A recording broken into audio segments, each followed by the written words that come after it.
Hi, everyone. My name is Tiffany Traina. I'm a breast medical oncologist at Memorial Sloan Kettering Cancer Center.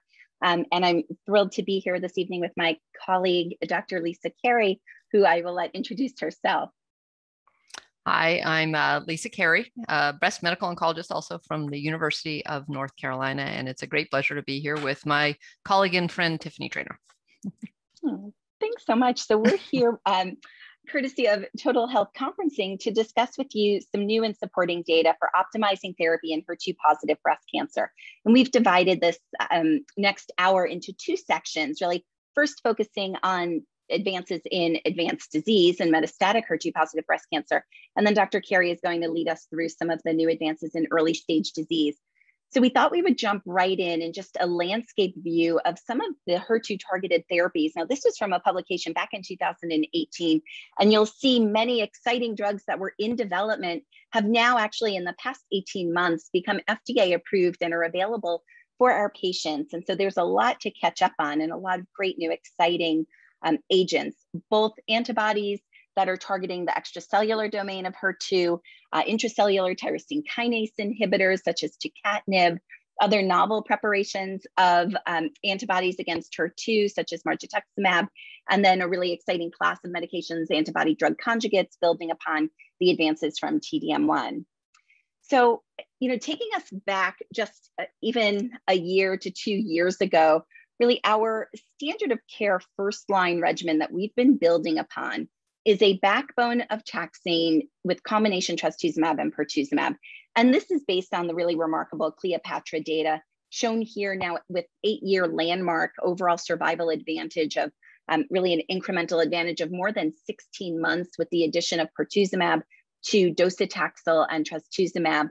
My colleague, Dr. Dang at Memorial Sloan Kettering, also had a single arm study of paclitaxel with trastuzumab and pertuzumab with really, impressive long-term median overall survival seen in these studies. So first line taxane, trastuzumab, pertuzumab really remains the standard of care for our patients with HER2 positive metastatic breast cancer.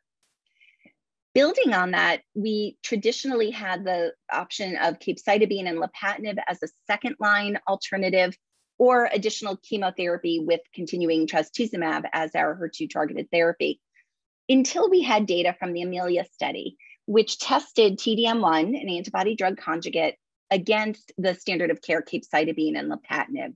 Antibody drug conjugates, as you'll see this paradigm again and again, have a monoclonal antibody against a target within the cancer with often a unique linker and then a payload. And so there can be variations in drug design with each of these components of an antibody drug conjugate, TDM1 being our first one in HER2 positive breast cancer.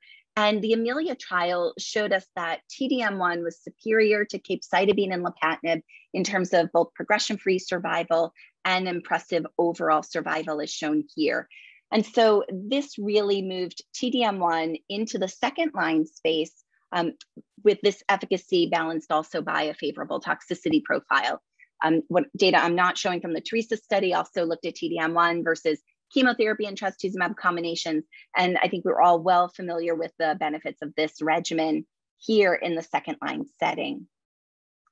So despite these great advances in treating HER2 metastatic breast cancer, our patients are fortunately living much longer, and we're faced with a real unmet need of managing brain metastases. These data are somewhat sobering from registry studies and retrospective analyses showing in the course of a patient's experience with metastatic HER2 positive disease, about 15 and sometimes up to as much as 30% of the time in an enriched population, there are occult CNS metastases in our patients with HER2 positive advanced disease. And as we know, these have been notoriously very difficult to treat and to manage. So NCCN has a guideline specific for CNS system cancers, including metastases.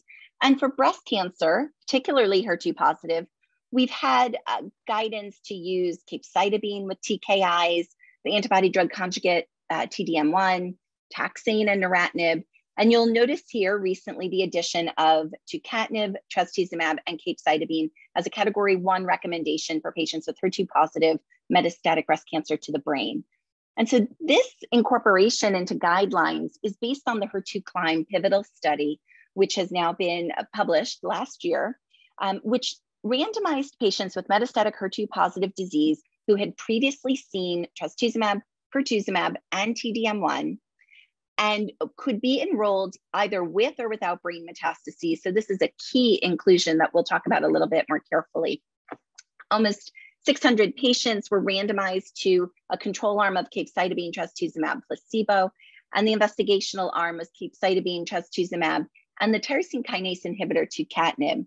Now, as you can see at the bottom here, tucatinib is a highly selective HER2 kinase inhibitor, and the kinome map on the bottom left is showing you these pink bubbles, really showing limited activity here to EGFR and HER4, and highly selective here for HER2 with the drug tucatinib. So in HER2 CLIMB, this randomized study had a primary endpoint of progression-free survival in all patients and secondary endpoints to specifically focus on PFS in patients with brain metastases, as well as overall survival. We'll spend a moment just looking at the patient characteristics, and what I would have you really draw your attention to is that nearly all of these patients had exposure to pertuzumab as well as T-DM1. A great proportion of these patients had visceral metastases, and about half of these patients had brain metastases. And of those patients with brain metastases, 60% had active CNS disease, and 23% had untreated progressing brain mets. So this is really a unique and quite liberal eligibility criteria and speaks to the unmet need of patients with HER2 positive breast cancer with brain disease.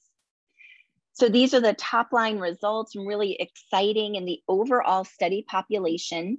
The use of tucatinib with trastuzumab and capecitabine significantly improved progression-free survival with a hazard ratio of about 0.54, and that was highly statistically significant. And if we look at the overall survival curves here, again, a hazard ratio 0.66, clearly benefiting the addition of tucatinib with trastuzumab and capecitabine, and highly statistically significant. If we look at other efficacy parameters such as disease control rate, the waterfall plot here on the left is showing even those patients who did not have a sort of RECIST confirmed response seem to derive benefit, with patients having prolonged stable disease. And if we look at the overall survival probability of those patients who had prolonged stable disease as their best response, you can see that that subset is also deriving benefit in terms of long-term survival. So essentially, you don't actually need to see RECIST confirmed response to have that survival impact from tucatinib, tras, and capecitabine. I think what was quite exciting, now we've looked at the intention to treat population, now just looking at the subset of patients, the 50% or so that were without brain metastases, again, really impressive hazard ratio 0.54, showing an advantage to tucatinib, trastuzumab, capecitabine, rather than capecitabine, trastuzumab alone. And you can see the incremental advantage here in median progression-free survival is about 3 months. I think what has caused tremendous enthusiasm as well is the benefit shown in patients with HER2 positive breast cancer with CNS metastases. So here on the left is progression-free survival in patients with brain metastases with a hazard ratio of 0.45 that was highly statistically significant, and more than a 3-month improvement in median progression-free survival. And if we look at the overall survival in patients with brain metastases, similarly, hazard ratio 0.58, statistically significant, and about a 6-month improvement in overall survival. So these data have really been quite impressive and practice changing, leading to an FDA indication for tucatinib with trastuzumab and capecitabine in the second-line setting or later. If we look at yet another efficacy endpoint here being time to the development of new brain lesions or death in all patients in that intention to treat population, there's about a 50% reduction in the risk of developing new CNS lesions or death. And this is in patients with or without brain metastases receiving tucatinib. So quite encouraging and impressive to think that we could change the natural course of HER2 positive metastatic breast cancer. Most recently at San Antonio, there was a subset analysis by hormone receptor status And here I'm sort of consolidating both the PFS and OS top level results where tucatinib appeared to have an advantage regardless of hormone receptor status in PFS and compelling data in OS advantage. More recently at ASCO, just last month, there was an update on the overall survival impact with longer median follow-up now of 30 months, recognizing that crossover occurred after the initial report out back in February of 2020. So about 13% of patients that were on study receiving placebo crossed over to tucatinib, and we still see an impact here in overall survival, hazard ratio of 0.73, favoring exposure to tucatinib with about a 5-month improvement in median overall survival. So the benefit is maintained with longer follow-up, and this is one of our new agents available to our patients. We're going to switch gears a little bit and talk about another agent, an antibody drug conjugate, trastuzumab deruxtecan. So following that schema of antibody drug conjugates, here we have a monoclonal antibody against HER2 with a cleavable linker with a payload that's a topo-1 inhibitor as shown here. This slide summarizes some of the differences between trastuzumab deruxtecan and TDM1, which is probably the ADC we've been most familiar with in the HER2 positive space. So there are payload differences here, knowing that TDM1 has a microtubule inhibitor as the payload. There are differences in drug to antibody ratio. There are linker differences in cleavable versus non-cleavable linkers, which may play a role in how one compound may diffuse more easily than another. And that speaks again to the permeability, membrane permeability of the payload. So DESTINY-Breast01 was a single-arm phase 2 study now presented and published in the New England Journal of Medicine. This single-arm study recruited patients with HER2 positive advanced breast cancer who had previously seen TDM1, had an excellent performance status, were allowed to have had stable treated brain metastases, and were excluded if they had significant underlying interstitial lung disease, which we'll touch upon in a moment. So this trial explored various dose escalations and pharmacokinetics and ultimately had an expansion phase in part 2. And the primary endpoint was overall response rate. If we look at the patient characteristics, I think what jumps out so impressively is the median prior lines of treatment for this population, with a median of 6 and upwards of 27 regimens for metastatic breast cancer. All patients had prior trastuzumab and TDM1. About 2/3 had prior exposure to pertuzumab, and you can see a smattering of exposure to other anti-HER2 therapies as listed here. Most patients had visceral disease, and a small proportion, 13%, had history of brain metastases.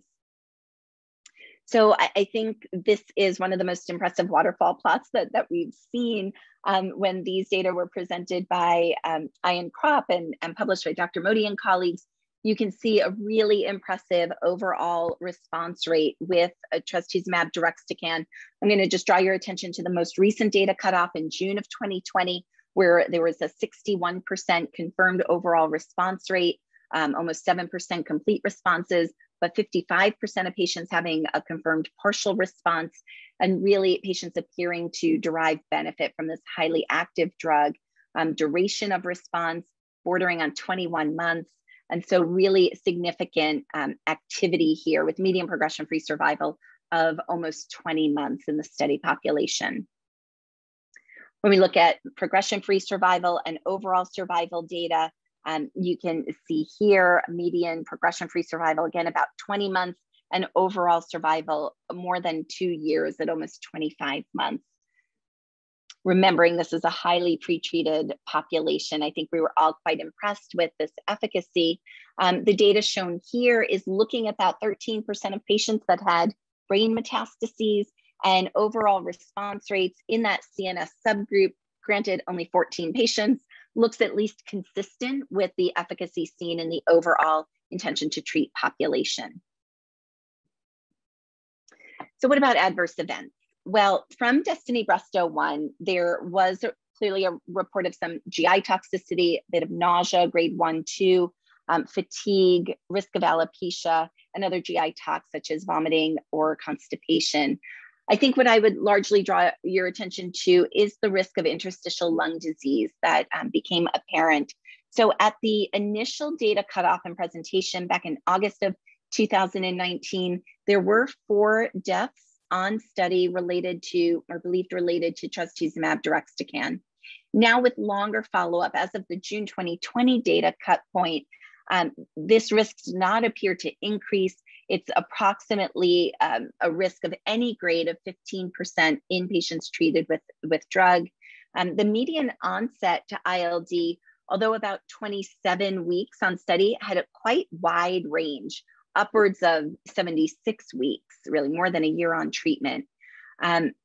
Rate of discontinuation or ILD in that additional follow-up period did not appear to increase, but this is clearly an adverse event that requires awareness, and there are very specific guidelines in how to monitor and manage for risk and concern of ILD. We're going to switch gears a little bit and talk about the NALIS study, which was presented more than a year ago. And this was a registration study for the tyrosine kinase inhibitor, Neratinib. And this trial was randomized with a control arm of capecitabine lapatinib versus an investigational arm of Neratinib and capecitabine, following patients and treating until progression of disease. One interesting efficacy endpoint here in also a heavily pretreated population where they were receiving treatment in the 3rd line or later and had prior exposure to T-DM1. You can see that time to intervention for symptomatic CNS disease was longer in the Neratinib cape arm. Median progression-free survival was significantly improved here with a hazard ratio of 0.76. Overall survival in this particular trial did not meet statistical significance, and overall response rates in the population that had measurable disease did appear to favor Neratinib and capecitabine. So shown here, looking at the subset of patients with centrally confirmed responses, there was about a 25% improvement in median progression-free survival receiving Neratinib as opposed to lapatinib in combination with capecitabine. And if you looked at that subset of patients with CNS metastases at baseline and enrollment on the study, you can see favoring PFS, a trend towards benefit from the incorporation of Neratinib with capecitabine. However, overall survival was no different in these treatment arms. So at San Antonio last year, there was an update looking at patients with CNS metastases at baseline and time to intervention for CNS disease. You can see time to intervention really did not meet statistical significance, although numerically also looked somewhat comparable. CNS progression-free survival here did appear a little bit longer with Neratinib as opposed to lapatinib. Again, thinking that perhaps tyrosine kinase inhibitors in general are doing a good job crossing the blood-brain barrier. One of the downsides to Neratinib and TKIs has been concern around diarrhea. And remember, some of the early studies with Neratinib did not require prophylaxis. We've subsequently seen from the control trial that there are many ways to prophylax and mitigate and manage diarrhea. And I would just say, sort of pick your favorite approach, have some backup plans. Patient education and setting expectation are really important, but nice to see that you can make this regimen much more tolerable with intervention to manage diarrhea. So moving on to one of our last new drugs is margetuximab. The phase 3 SOPHIA study was another randomized trial looking at this more sort of novel engineered HER2 antibody. And this study randomized patients to either backbone chemotherapy with trastuzumab or chemotherapy of physician's choice with margetuximab. Primary endpoint was progression-free survival with assorted secondary and exploratory endpoints as shown here. And what was shown with the combination of margetuximab with chemotherapy was a small absolute difference in median progression-free survival of margetuximab over trastuzumab, really measuring about less than a 1-month difference here in median PFS for the overall intention to treat population. When looking at overall survival with a cut point back in September of 2019, perhaps a small incremental difference here, numerical difference of about 1 to 2 months, although this did not meet statistical significance.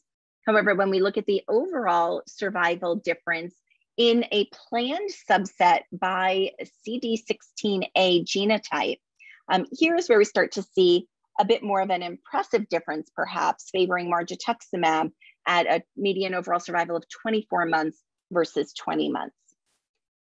So margetuximab received FDA approval in December of 2020 based on the randomized phase 3 SOPHIA trial results in patients with second line to fourth line HER2 positive metastatic breast cancer. Just highlighting the black box warnings for this agent include LV dysfunction and embryo-fetal toxicity. And some of the specific disease progression and death events are shown here, as well as declines in LVEF. So one of the most recent reports out of ASCO just last month was this interesting trial looking at the optimal first-line treatment for patients who have triple positive disease, so hormone receptor positive, HER2 positive metastatic breast cancer, who've had longer than a 1-year disease-free interval from their early stage therapy. And in this trial, patients were randomized in 1-to-1 fashion to either treatment of physician's choice chemotherapy plus trastuzumab or endocrine therapy with trastuzumab. And the primary endpoint here is progression-free survival. If you look at some of the patient characteristics I've summarized on the right, about a third of these patients were premenopausal, 60% had visceral metastases, about a third had 2 or more sites of metastatic disease, a third had a disease-free interval within 2 years, and about a third had de novo metastatic breast cancer. 20% or so had seen prior HER2 targeted therapy in their early stage management. And this was a non-inferiority study. And I think the results are interesting here, and we can discuss sort of how we translate these into practice and what this means for our patients. But this study reported out with a median follow-up of 30 months. And what you see on the left is the primary endpoint, progression-free survival, where the endocrine therapy group shown in red and the chemotherapy trastuzumab group shown in green appear quite comparable, if you will. If we look at overall survival, there does not appear to be a difference here between endocrine therapy tras and chemotherapy tras. And perhaps the one takeaway is that the subset of patients who had a very short disease-free interval appeared to do better with chemotherapy upfront and trastuzumab. Remembering that hazard ratio for non-inferiority, that boundary was 1.35, here 1.39 was really favoring chemotherapy tras rather than proving it non-inferiority of endocrine therapy. So difficult to know how to put this into context when, as I said in the very beginning, our first line go-to regimen it tends to be taxane, trastuzumab, pertuzumab. Yet I think we've all had an experience, some patients who have very little volume of disease, perhaps we have concerns about the adverse events related to chemotherapy, and there may be a select subset of patients who could derive benefit and do well with an endocrine therapy HER2 targeted approach in the first line setting.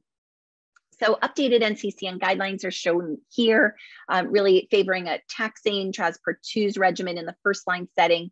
Second line setting per NCCN is holding TDM1 in that position as the preferred regimen. I will say European guidelines are a little bit different, holding to Tucatinib in that space with an asterisk if CNS metastases are present. And as we move into third line and beyond, you can see really we're so fortunate to have so many regimens and combinations to choose from that now the real question is, how do we sequence these? What can we move up into the early stage setting to hopefully even prevent the occurrence of metastatic disease and hopefully prevent ultimately brain metastases as well. So I will end with a forward look towards still additional drugs in development, combinations of interest, and a lot to look forward to in the management of metastatic HER2 positive breast cancer, as well as in the curative setting. So with that, I will thank you and hand over to my colleague, Dr. Carey. Well, thank you, Dr. Traina. I am happy to take over and move this conversation into management of early HER2 positive or non-metastatic breast cancer.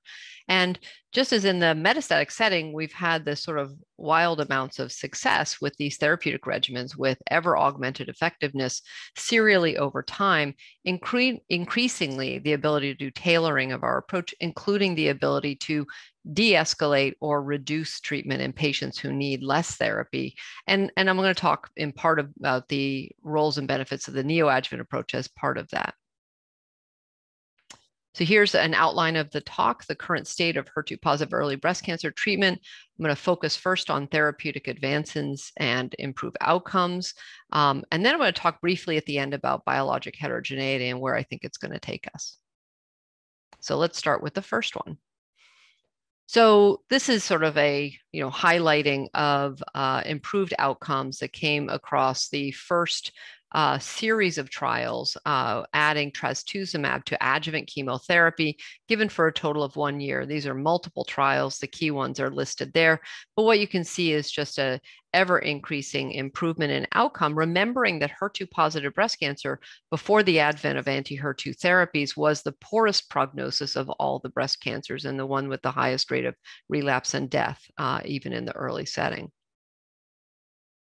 Now, what soon came thereafter was a number of trials, starting in the metastatic setting and then looking into the early setting, demonstrating that, 2 is better than 1. And so dual anti-HER2 therapy seemed to improve outcomes over just trastuzumab. And what's shown here is a variety of neoadjuvant trials with pathologic complete response as the endpoint, demonstrating that whether you're adding pertuzumab or whether you're adding lapatinib to trastuzumab-based regimens, plus chemotherapy, you see an augmentation of pathologic complete response.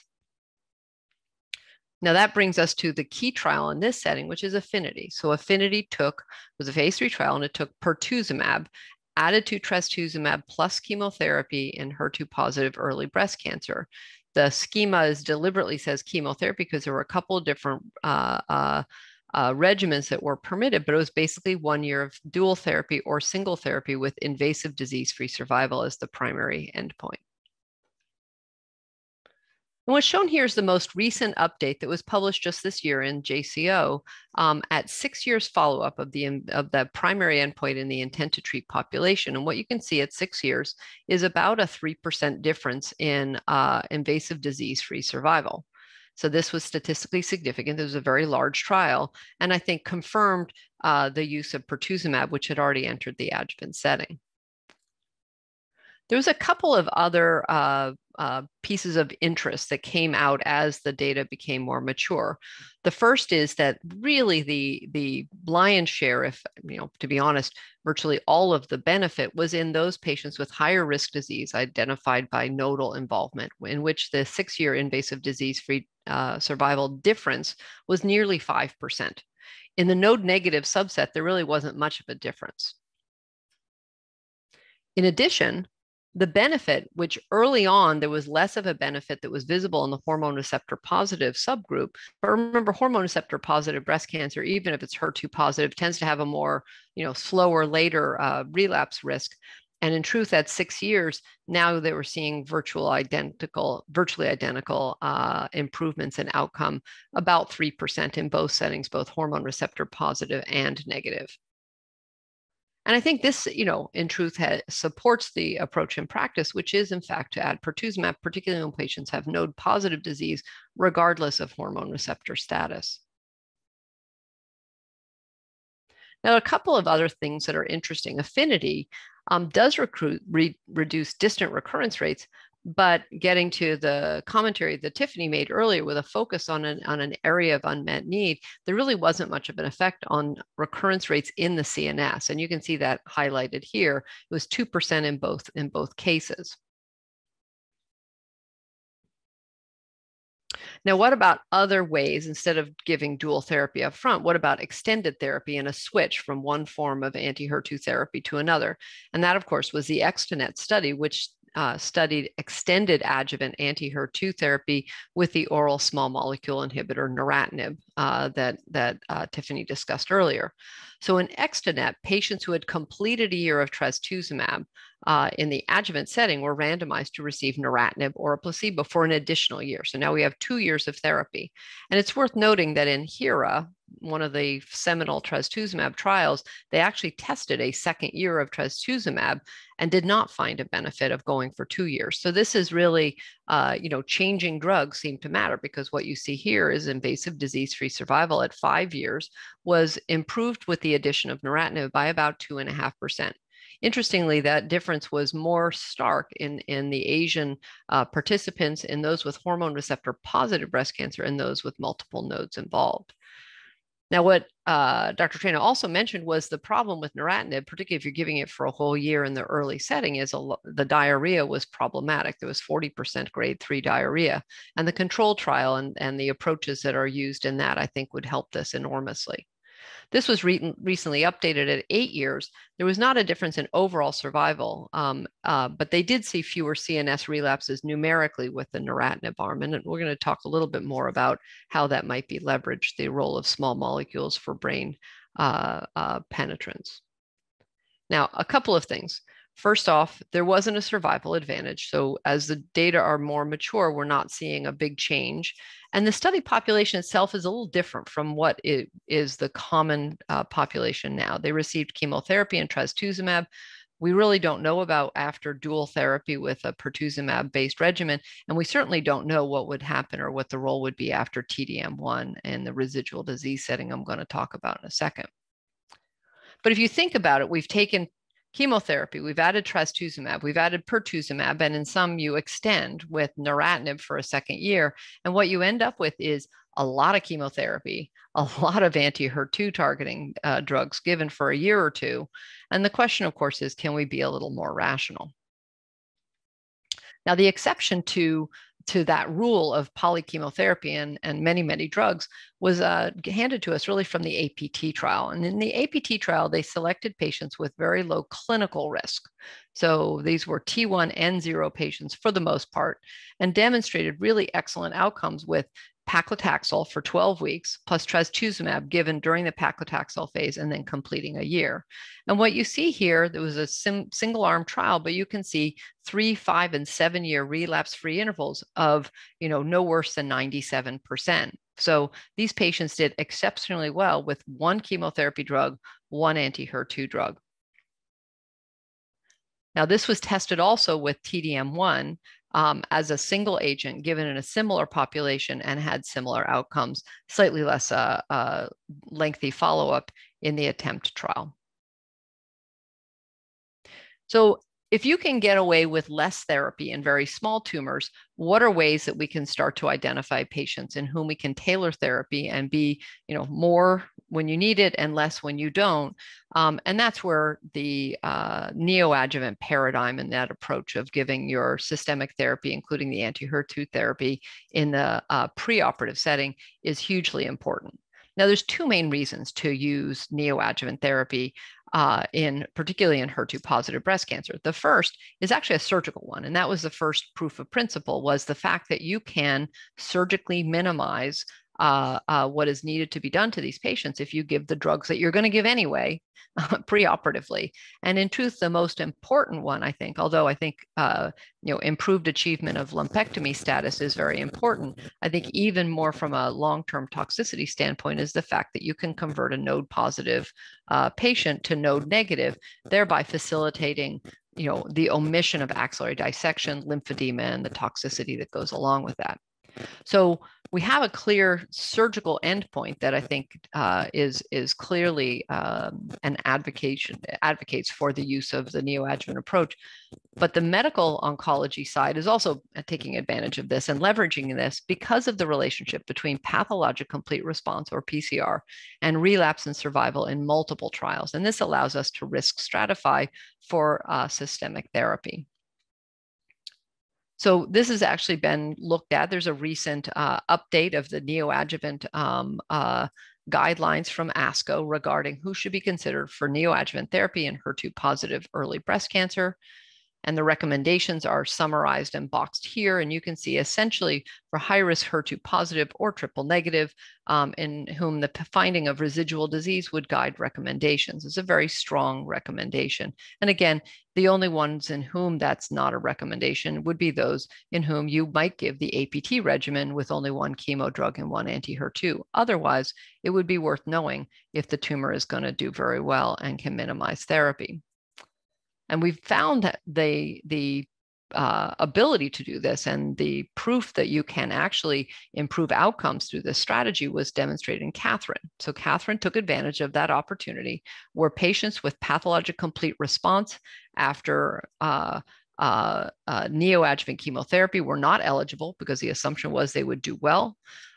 This trial only allowed patients who had residual disease after completion of neoadjuvant therapy, and they had to have received 6 cycles of chemotherapy, and they had to have had at least 9 weeks of a taxane and trastuzumab. So they had to have actually gotten a fair amount of therapy and still had residual disease. And in KATHERINE, they were randomized to either receive trastuzumab, which would have been the standard of care at the time, to complete essentially the year, or trastuzumab emtansine or TDM1. So patients who are participated in this study are demonstrated. Here was a large study of about 1,500 patients.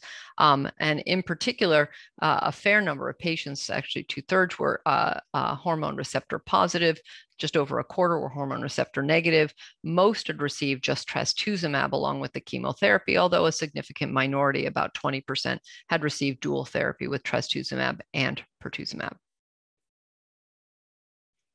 So here's the efficacy. This is at 41 months of follow-up, and you can see the risk of recurrence was 50% decreased with a really quite stunning absolute difference of over 10% in 3-year invasive disease-free survival in favor of giving trastuzumab emtansine instead of trastuzumab alone, with a hazard ratio of 0.50. You can see on the right is the freedom from distant recurrence, similarly improved with the use of TDM1 instead of trastuzumab. And while overall survival did not cross the reporting boundary, you can see a numeric advantage also in favor of TDM1.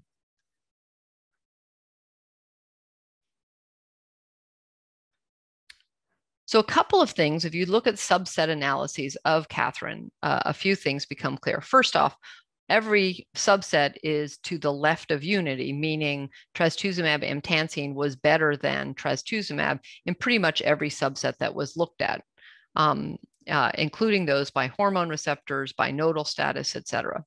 The second is, while trastuzumab emtansine may have been better than trastuzumab in all of those subsets, the actual numerical estimates of residual risk did differ by some of these things. And in many cases, even though the outcomes were improved by TDM1 compared to trastuzumab, they still weren't that good. And in particular, those with residual hormone receptor negative still had a invasive disease-free survival of in the low 80s.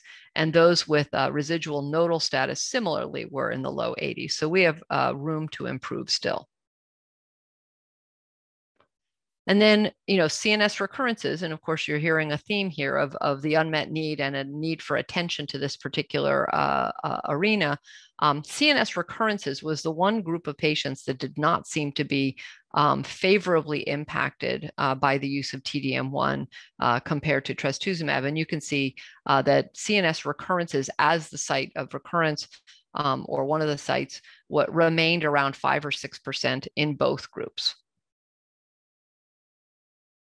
And that, of course, raises, as I mentioned earlier, whether or not some of the TKIs that clearly cross into the blood-brain barrier may be helpful in this setting. Now, it's also worth noting that, there are differences in toxicity between TDM1 and trastuzumab. And in truth, the adverse events and toxicity were higher with TDM1 compared to trastuzumab. As you see, at least grade 3 AEs was about 10% higher. And of course, TDM1 has a very different side effect profile than trastuzumab alone, with thrombocytopenia, diarrhea, and hypertension. There wasn't much cardiac events, so that was reassuring. And I think this is a truism that in many of these trials, we haven't seen an augmentation of cardiac events beyond the baseline that one expects with trastuzumab alone. So what are some of the ways in which we can leverage this further? So there are a couple of trials called the COMPASS trials that are actually efforts to optimize treatment in HER2 positive early breast cancer. And these trials are in fact open right now. COMPASS PCR, also known as ECOG acrin 1181, takes a neoadjuvant phase of THP, which is given for 12 weeks, which is essentially the APT regimen, but with pertuzumab or dual therapy added. And in those patients who have a pathologic complete response, they don't get any further chemotherapy. They just complete the dual anti-HER2 therapy for 1 year, with the assumption that we will see excellent outcomes, even though the patients, in order to enter this trial, had to have stage 2 or 3 clinical disease up front. Conversely, COMPASS RD is an effort to take the residual high-risk patients with residual disease and try and do even better. So taking what's now standard of care with TDM1 and adding tucatinib, the anti-HER2 small molecule inhibitor that was in the HER2 CLIMB study that Dr. Traina was just describing, that showed so much CNS activity versus placebo, again, to complete the total of essentially a year. And this is for high risk, either node positive or hormone receptor negative residual disease. Now, there's a couple of more questions that I think are really germane as we consider moving forward in treatment of early HER2 positive breast cancer. And the first is, once you get really good with anti-HER2 therapy, dual anti-HER2 therapy, and optimized regimens, what is the role of anthracyclines? Because clearly anthracyclines have, additional toxicity. There's the cardiotoxicity, that of course there's cardiotoxicity from the anti-HER2 regimens, but irreversibly so with the anthracyclines, as well as leukomegenesis. Now, in BCIRG 006 and Train-2, they demonstrated both had long-term outcomes were similar, and PCR for Train-2 were very similar with taxane-based non-anthracycline as with anthracycline and taxane-based therapy. In both cases, there was less cardiac toxicity and at least numerically less leukemia. And there have been studies using real-world evidence, and I have some of the citations below if you want to look them up, that show similar outcomes between polychemotherapy without anthracyclines, largely taxane and platinum-based, versus anthracycline and taxane-based regimens, particularly in older patients where one might expect augmented toxicities. So I would summarize by saying I think it's much harder to justify the use of anthracyclines in the era of highly effective HER2-directed therapies. And to my mind, routine use of TCH with or without P is quite reasonable unless your HER2 positivity is uncertain. The second question that's been addressed by a couple of different studies is whether TDM1 can replace chemotherapy plus trastuzumab.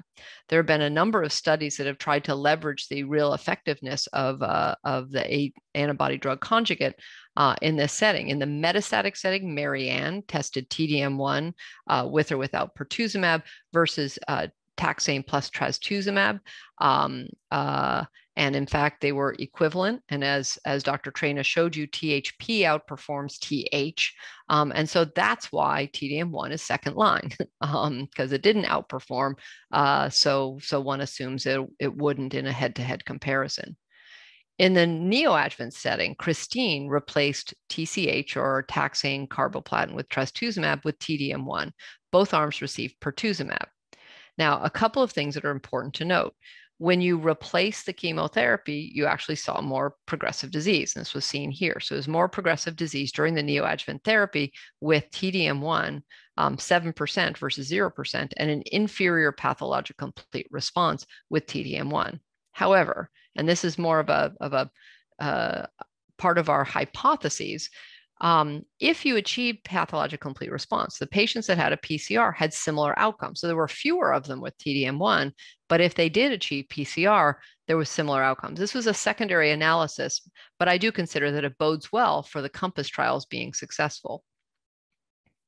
This next one is Caitlin. So in Caitlin, they replaced the taxane and trastuzumab, the TH component, with TDM1. And again, pertuzumab given in both arms. There was essentially identical invasive disease-free survival in the node-positive group that was the primary endpoint. This was a superiority trial, so it failed its superiority test. The adverse events and toxicity were similar, but the discontinuation rates were much higher with TDM1, 27% compared to 4%. So with equivalence in efficacy and much higher toxicity, essentially it's a harder thing to argue. So I would say, can TDM1 replace chemotherapy plus trastuzumab in the early setting? No. It remains very appropriate in residual disease to replace trastuzumab, but not trastuzumab and chemotherapy in these settings. So this is a summary of the things that I've talked about thus far, which hopefully will be helpful. This is kind of a summary strategies for treatment of early HER2 positive breast cancer. It looks complicated. It actually isn't. So for patients with T1 and 0 clinical disease, it's really quite appropriate for them to go to surgery first, because sometimes they have a T1A and 0 tumor, which particularly if they're hormone receptor positive, is quite reasonable to not give them any systemic therapy outside of endocrine therapy. For those with a smaller, but a little bit larger than that cutoff, T1B, T1Cs, and node negative, they're quite appropriate for the APT regimen. Everyone else, pretty much, it's hard not to argue for neoadjuvant therapy to get them to that decision-making place of a pathologic complete response, at which point they complete their trastuzumab or trastuzumab pertuzumab therapy to a year, and then use TDM1 in residual disease. So let me talk a little bit about biologic heterogeneity. So we know that all breast cancer clinical subsets have biologic heterogeneity. What's shown here is a distribution of what we call the intrinsic subtypes. So you know them as the luminal A, luminal B, basal-like HER2 enriched subtypes in clinically HER2 positive, negative on the left and positive on the right, outlined in red. And what you see is a lot of heterogeneity. So not quite half in this pooled data set were what's called the HER2 enriched molecular subtype. And the other half of the patients had largely luminal, but some had basal-like breast cancer. So it's true that clinically HER2 positive breast cancer comprises all four of what we call the PAM50 intrinsic subtypes. It's also worth noting that the HER2 enriched subtype has the highest PCR rates of all these subtypes after anti-HER2 based therapies, but it's not prognostic. So this is going to be a very complicated arena that we're wading into, but I think it's going to be very valuable in trying to determine best ways forward. These are future state. So let's talk about the pathologic complete response. What I show you here is data from CALGB 40601, which was a dual versus single HER2 targeted therapy trial added to a taxane, and outlined in red is essentially regardless of the treatment arm, in every single case, the HER2 enriched subtype, molecular subtype, had a higher PCR rate than the luminal, it was largely luminal subtypes. This was also seen in NSABP B41 as well as other studies. Well, other things that actually seem to matter a lot is the presence of an activated immune microenvironment. So we talk about immune microenvironments as they relate to immune checkpoint inhibitor therapy, but the truth is that TILs, activated immune gene signatures, whatever measurement you want to use for this, when the tumor microenvironment has activated immune cells, then the cancers respond better to therapy. And this was seen here. I'm using one of 5 different signatures that we tested in this particular trial, demonstrating that all the immune signatures were associated with increased pathologic complete response rate, again, regardless of treatment arm. And that was also seen in another similar study called NeoAlto, where instead of immune signatures, they used TILs. And I think it's worth pointing out one last feature about this, which is, just because something predicts pathologic complete response does not mean it's also going to predict good outcome. The only thing that predicts higher PCR rates and better outcome are immune activation signatures or TILs. And you can see that that's circled in the red in the upper left-hand corner of this graph, which is all a variety of RNA-based signatures.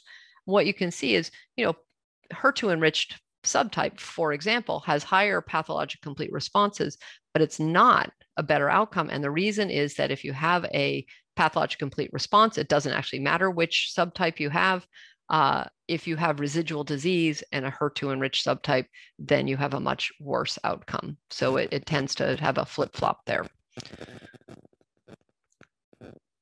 So to summarize, HER2 positive breast cancer is an escalation success story. We have been very good at adding drugs and converting the worst prognosis subtype of breast cancer to the best prognosis breast cancer over the series of what's a relatively short time frame for cancer therapeutics. We have a markedly improved cure rate in the early setting. We have opportunities to tailor in low clinical risk tumors, that APT regimen I mentioned, and also through using neoadjuvant therapy to determine our risk and risk stratify and treat those with residual high risk. And then, it's worth noting that many of the drugs that I didn't talk about because they aren't part of standards of care, but that Dr. Traina talked about in the first part of this session that are used in metastatic disease are absolutely being tested in early HER2 positive breast cancer. And I suspect this talk will be out of date very quickly because we will be changing our standard of care as some of these drugs alter when they're given and how they're given, and then we'll move into the early setting. Thank you very much.